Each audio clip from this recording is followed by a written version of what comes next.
Hi everyone, it's Lynn D&L Create, and I'm going to show you how I made some bees. So I took these yellow beads and I just put them on the end of a paintbrush stick and I drew some lines across them with a Sharpie.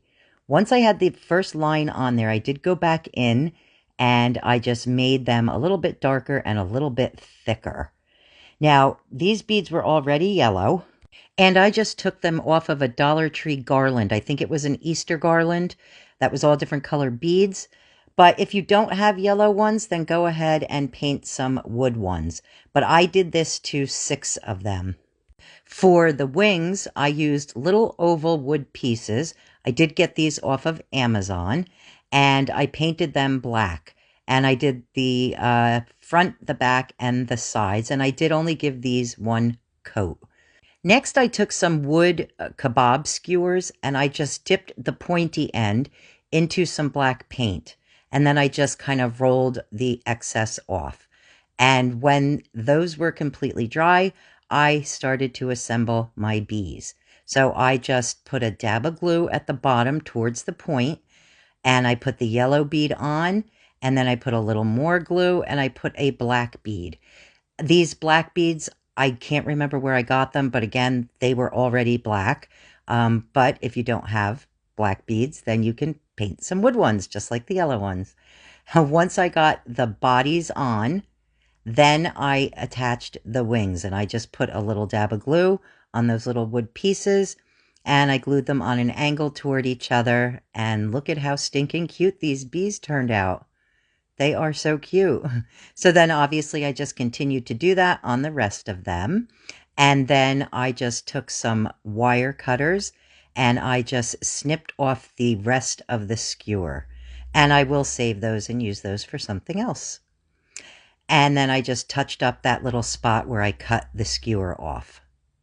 Now I'm going to take a flower pot, and this is plastic, so I burned 3 holes in the top of it. And then I put 3 pieces of wire through those holes.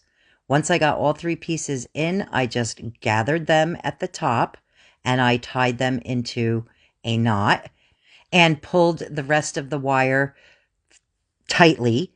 And then I just kind of pressed that wire down flat against the pot. And then I stuck all the wire inside so it wouldn't get in my way. And I just wrapped rope around the entire pot. I'm sure you've seen this before, making beehives. These are not new, so I just did it the same way everybody else does it, and I worked my way from the bottom to the top, and then I tied a piece of twine in a knot to make a loop and glued it right to the top, and then just continued with the rope to cover the rest of the pot. Now I'm going to just use the hot glue to make a circle on the front and add another piece of rope there. And once I had that on there, I went ahead and I painted the inside of it with black acrylic paint. And that's the little spot where the bees go in and out. And then I glued 2 of the bees to the outside of that little opening. And then on top, I added some greenery and a flower. And I got all of that at Dollar Tree. And if you don't want to put flowers and greenery, you could put a bow at the top as well. Then I pulled those wires back through and I wrapped them around a pencil just to give them a little curlicue. I added some glue to the very tip of the wire, and there was a tiny little space between the skewer and the bead, so I put that wire right in through there. And I absolutely love this project. I think it turned out adorable. I know the beehives have been done before, but I've never actually seen them with the little bees hanging from the bottom. So I don't know, I guess it's a little unique. But I do love it, and I really hope you like it too, and I hope you give it a try. Thanks for watching. Have a really great day, and we will see you next time. Bye-bye.